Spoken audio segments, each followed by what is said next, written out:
Chair recognizes Sergeant at Arms. Mr. President, your committee now escorting the Governor of the great state of Nebraska, Governor Pete Ricketts.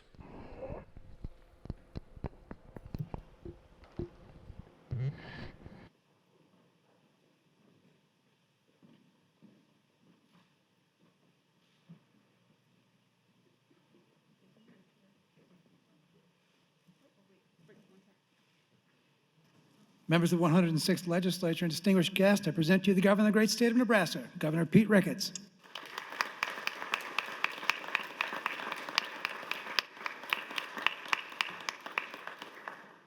Please, everybody be seated.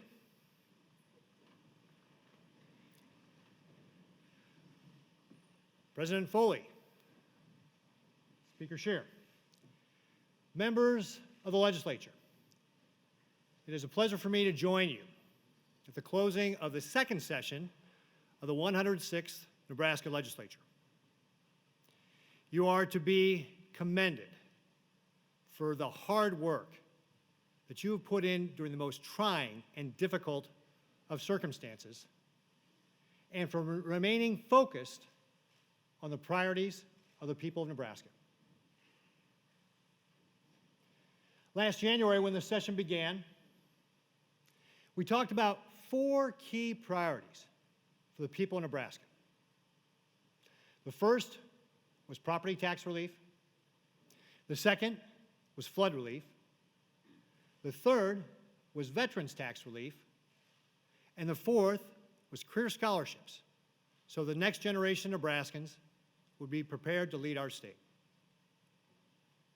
As the pandemic descended upon us, you sprang into action, providing the state with over $83 million to be able to respond to the pandemic and keep Nebraskans healthy. As you've reconvened, you've seen spirited debate and fast action, but always remained focused on the work of the people. You have passed a property tax relief bill that is generational in its scope, providing an additional $375 million in property tax relief from the state when fully phased in. And that's on top of the $275 million already in the Property Tax Credit Relief Fund, bringing the total to $650 million. And that represents more than 4 times the amount of property tax relief from the state when I took over governor over 5 years ago. In addition, you reformed and renewed our incentive program so that we can be competitive with other states, continuing to attract those companies here and helping them create the jobs that allow Nebraskans to be able to enjoy the good life in our state. And you've demonstrated the state's commitment to the next project, that collaboration between UNMC and the Defense Department that will help keep our state and our nation safe. I want to thank all the senators who worked so hard and put in so many hours to be able to achieve this compromise. It's been a process over many months and for some, years to get to this point. Thank you for all your work. You also were able to deliver on that flood relief to help us recover from the catastrophic floods that we had last year. You were able to pass a veterans tax relief package that will allow us to be able to hold on to our veterans. They do so much for us while they are in the service, and they continue to contribute after they leave the service, and we want them to do that right here in our state. And you're achieving that. And you funded the Career Scholarship Program, which will help us ensure that the next generation of Nebraskans will get the education they need to be able to take the jobs of the future and lead our state. Nor were these your only achievements.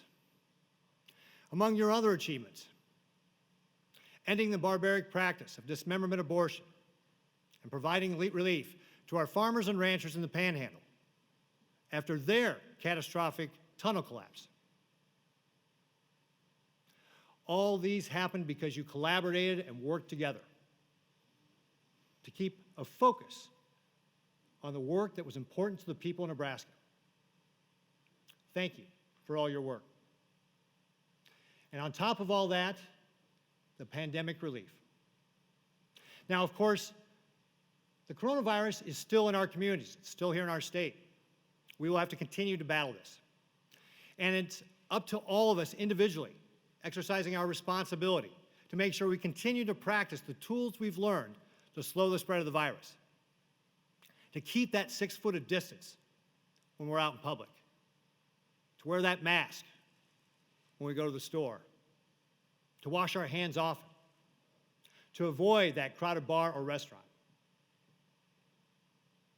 I've been impressed by the thoughtfulness of our school leaders as they have crafted plans to bring our young people back into classrooms this fall.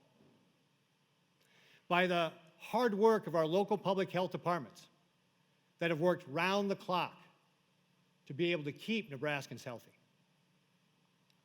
And by the sacrifices Nebraskans have made as we've enacted restrictions to slow the spread of the coronavirus.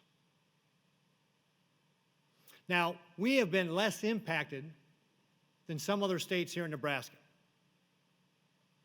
Our state economy actually has been the least impacted of any of those 50 states, according to the Bureau of Economic Analysis. And we've got one of the lowest unemployment rates in the country. And we will continue to get Nebraska growing by leveraging the CARES Act money. We've done that to provide grants to small businesses and livestock operations, to nonprofits and child care organizations, for rural broadband, and for workforce retraining. I want to thank our Director of Economic Development, Tony Goins, and our CEO of HHS, Danette Smith, for putting together these programs that will help us recover. And before I close, I would like to celebrate that this month is the centennial of women's suffrage in our country.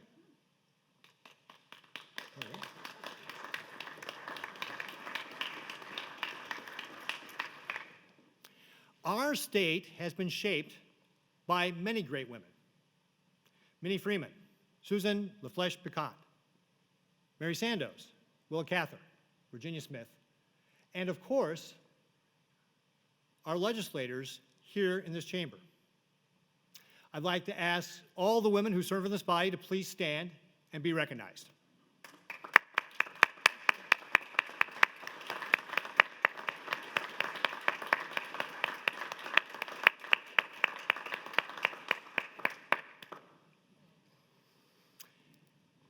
And of course, we will have some members who will not be returning to this body next year. I want to thank for their service to our state, Senators Bowles, Chambers, Crawford, Howard, Kalowski, and Spear for their service to our great state. And in particular, I'd like to thank Speaker Scheer for your leadership, your wisdom, and your fair-mindedness has guided us. You've been a strong voice for Norfolk. And Jim, we would not be where we are today if it hadn't been for your work in pulling people together these past years. Thank you so much. Wait, I'm not finished yet. Wait, just give me a second here. Trying to help you out. Yeah, I know, thank you, I appreciate it. Thank you so much. It has been an honor for me to work with you as Speaker and be together here in this building. Thank you so much. Can we have all of our departing senators please rise and be acknowledged?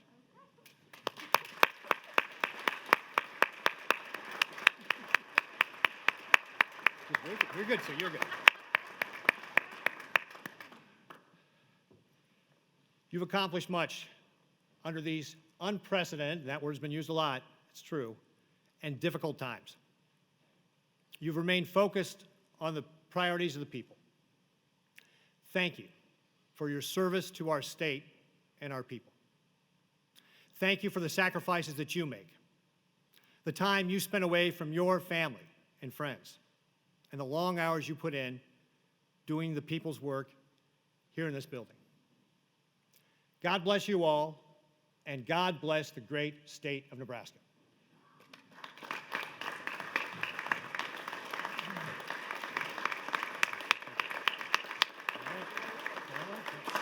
Thank you, Governor. Would the escort committee please assist the governor as he departs the chamber?